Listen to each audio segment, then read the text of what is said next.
This whole story starts back when I was a young teenager, and we lived on the farm and didn't have any money.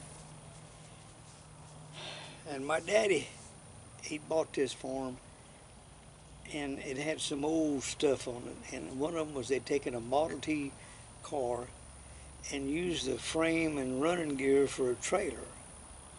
And they took the engine and transmission and used it to make a sawmill.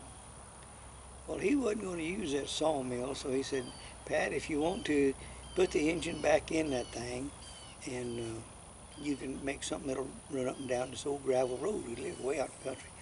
I said, okay. So I did. And I'd hunt coons and possums and stuff at night with the old dogs we had, and I'd take care of the hides and do them like you're supposed to, and I'd send it into Sears and Roebuck in a package and a note and tell them I wanted to trade that for parts for my Model T. And they'd send me bands and any parts I'd need. We'd trade it out in hides. So I got the stuff to fix it and put it together. And Daddy helped me some, but not much. He said, you got to learn it, you got to do it. So I did and got it running.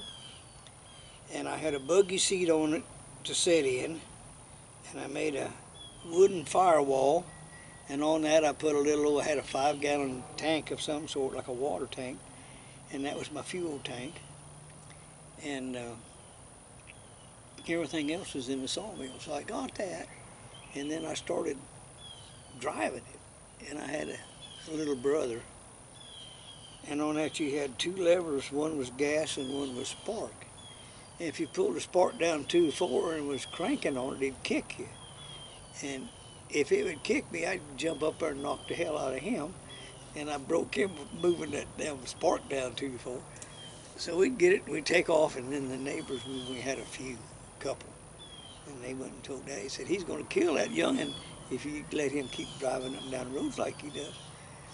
So I don't know if Daddy ever said anything to me or not. But then I started high school, and I still had my T-Roadster, my Model T. And me and old boy played hooky from school one day, and they had CC roads back then that the military had built. They didn't have nothing for anybody to do, so they paid these people to build these big gravel roads, big, wide things. So him and I played hooky from school and got on my old T-model, and I'd slide them corners. I'd get going so fast and get her sliding sideways and around, and I thought it was a lot of fun. But we hooked a pothole and the son of a gun rolled sideways. And how it happened, I to this day don't know, but I ended up down that road that looked like a couple of 100 feet. And I was looking back at the Model T, and it was bouncing and rolling sideways, and it looked like it was rolling on top of him every time. And he'd kick his feet over his head, and he'd roll, and he'd hit where he was. And he'd done that 2 or 3 times. We got back up there, and it landed on its side, but we rolled it back up and put it on its wheels. And he said, I'll ride back to town with you if you don't drive like that anymore. So I took care and got him back. So that was just some of the things I did as a kid, but it was just being a kid. You know, it was there to do, and we did it. And so that's where my adventure started, was with the old Model T. And like I said, I'd done some hunting and learned about the woods and what was out there at night, and the coons and the possums. And then things went on, and then I ended up moving into a different state, and it was city-fied people in there.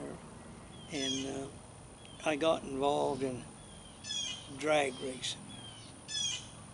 So I drag raced for several years, and it was kind of common. I had a 55 Chevrolet station wagon, and I worked on it hard. I did a lot. That was my thing. And so I got it where it really it lifted left front of an old stock Chevrolet, and I had her hooked up where it pulled the left front wheel off the ground coming out. And it was really good coming off. And the old announcer, he'd make fun of it now and then to keep the crowd happy. And I'd be up against a brand new car or something. He said, you all watch this here. This is custom body by Rust. Because over the fenders is rusted out pretty bad. But we'd beat most of them, and we'd get Stalker, an eliminator that day. And then at the end of the day, they'd have elimination races. They have the one in the stock class and all different ones, and they'd run them off with a handicap. Well, back in them days, as flagman, didn't have the Christmas trees like got today. If you really learned your flagman, you could see a lot of times before he lift the flag, he'd lift his elbow, and you could leave, and they wouldn't red flag it. And then, so anyway, they had a Hemi Cuda, little bitty Cuda with a great big Hemi engine in it. And him and I'd end up for stock eliminator of the day.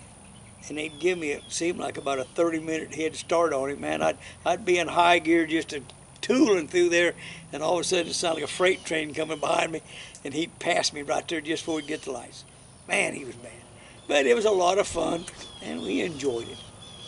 And then I got transferred to a different part of the state, and I had my drag car, but there was no drag strip around there. But they had a little old dirt track.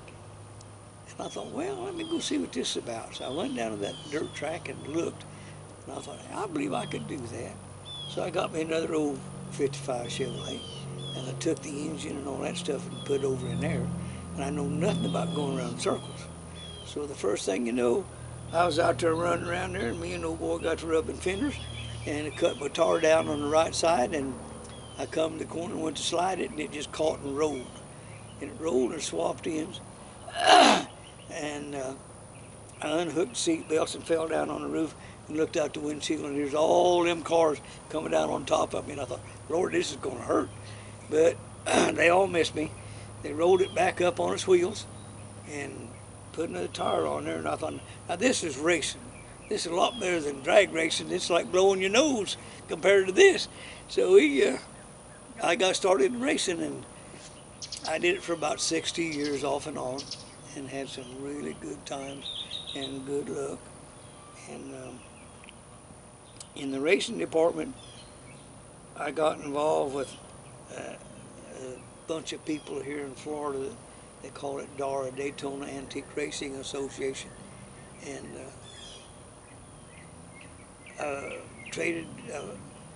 I sold an airplane and bought a stock car in Michigan. And Julie, my sweetheart, her and I went to Michigan and picked it up in January or February or something like that, 17 below zero, and brought it back.